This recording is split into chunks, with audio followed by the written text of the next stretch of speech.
Hello, BookTube. Yesterday in his haul video, Steve Donahue mentioned asking the question whether or not his viewers prefer to wait for the trade paperback releases of books that are initially released in hardcover.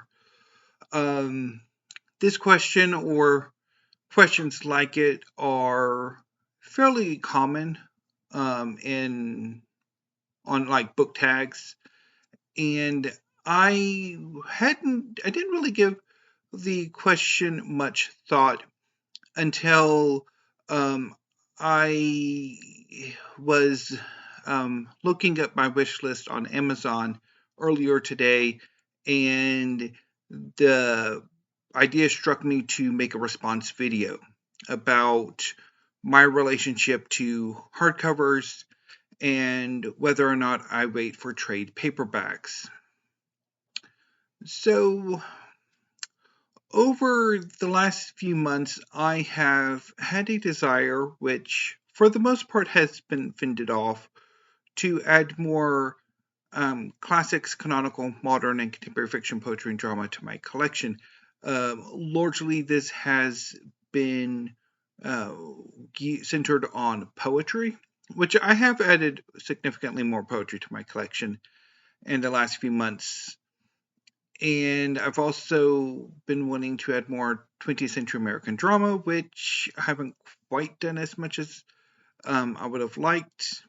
And I'm also finding myself interested in picking up more contemporary translated fiction due to the Booker International's influence, which typically gets me interested in adding more translated fiction to my collection, as well as canonical and proto-canonical examples of American fiction because of the Great American Novel and um, that whole thing that I need to make a video about too. I'm still not entirely sure how to make that one, but anyway, get back up to point. So earlier today, I was looking at my wish list because I was thinking of putting in another order to pick up some more manga.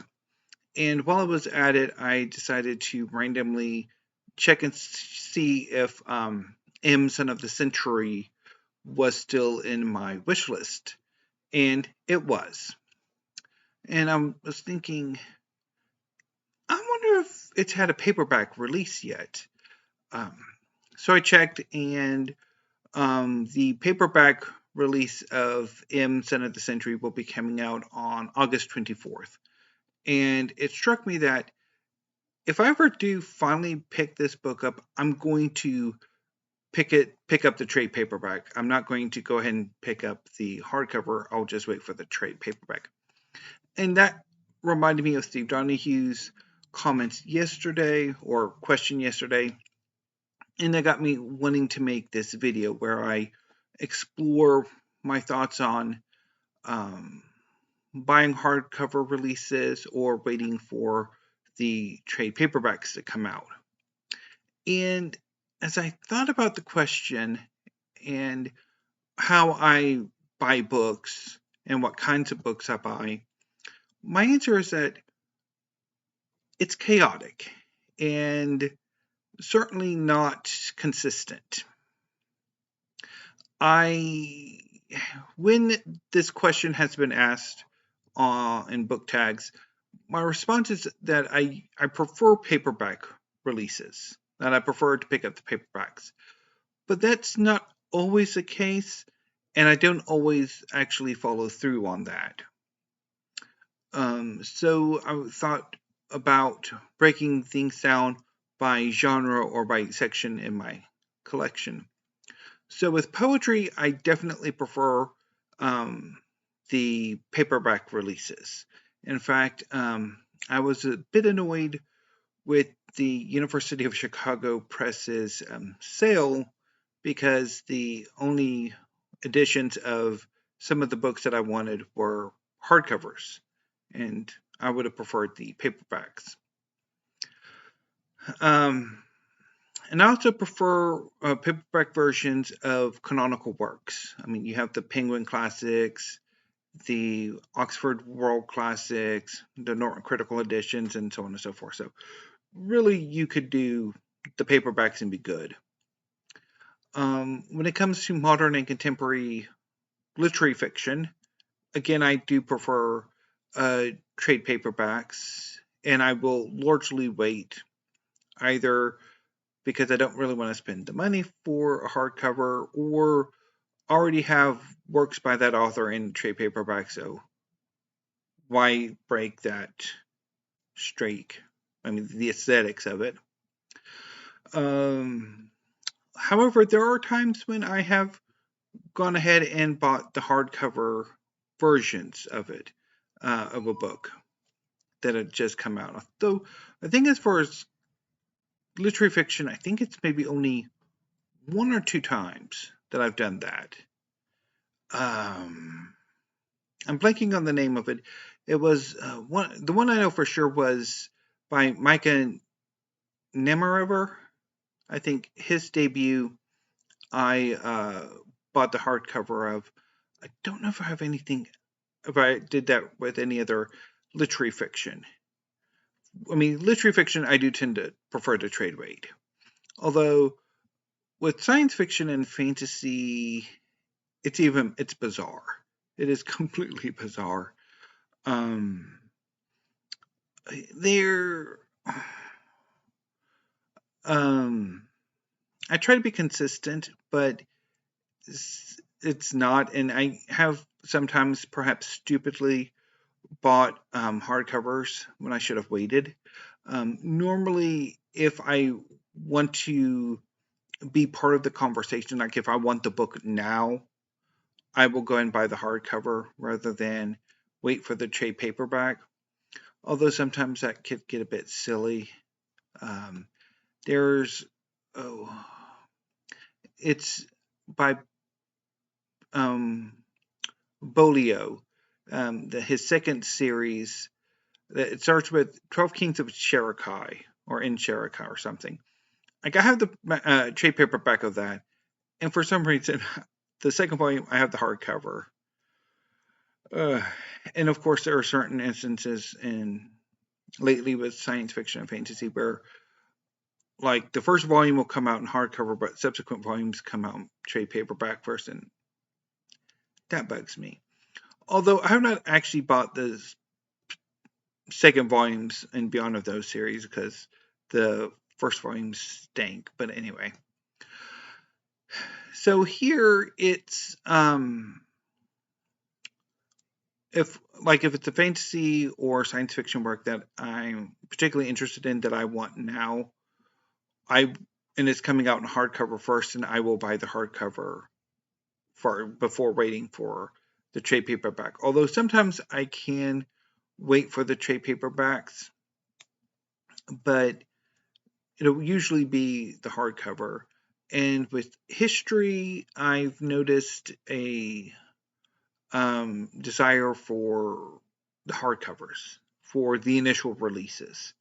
A number of the history that I have bought since I got into history a few years ago have been pre-orders in the hardcover. So, because I wanted the books immediately, I wanted to be maybe not necessarily part of the conversation, but I wanted to have those books early on. Although in history's case, sometimes I do have to focus a bit on paperbacks because the bookcases are not equal in size. Like the shelves within the bookcases aren't necessarily always the same size, so I can't. So some shelves won't allow for hardcovers, and I really don't like having to put them on the side. So I have to pick up some, paperbacks and trade paperbacks to put in those spaces. But for the most part, I would prefer hardcovers. And as far as manga is concerned, I mean, they're basically all trade paperbacks. I think there's only prestige hardcovers. So anyway, but to do some examples. So Next month, um, Basic Books has several works of history that I'm still looking at. I haven't quite decided if I'm going to pre-order them. I've mentioned that recently I've lost interest in history, and so I haven't been buying as much history the last few months, and I don't know if I'll buy these books or not. But if I do, I will likely buy them hardcover. I will likely pre-order them and buy them hardcover, as I will for like cookbooks. I mean, cookbooks, you kind of need them to be hardcover so that they can endure, because cookbooks should be the books that get beat up the most. Um, but also like but I'm also thinking about picking up some translated fiction, and particularly with M. Son of the Century and Kairos by Yeni Erpenbeck. I'm going to go for the trade paperback rather than going ahead and picking up the available hardcover. So in the end, for me, it really depends. I have a preference for trade paperbacks and to wait, but if there's a book that I really want now and I don't want to wait years for a paperback release, which it can sometimes take, particularly like M, I think it's been about 2 or 3 years since the hardcover release that I will, yeah, go ahead and pick up the hardcover, but or if like I have no other option, because some used copies I picked up the hardcover rather than a paperback because the hardcover was ironically cheaper than the paperback. So it all depends. I'm not terribly consistent on this. So in your booktube, that were my thoughts on paperbacks and hardcovers. So I'm going to go ahead and sign off for today. Hopefully tomorrow I will have my bookshelf essential for Magi the Labyrinth of Magic. So until then, thank you, have a great afternoon, and stay safe.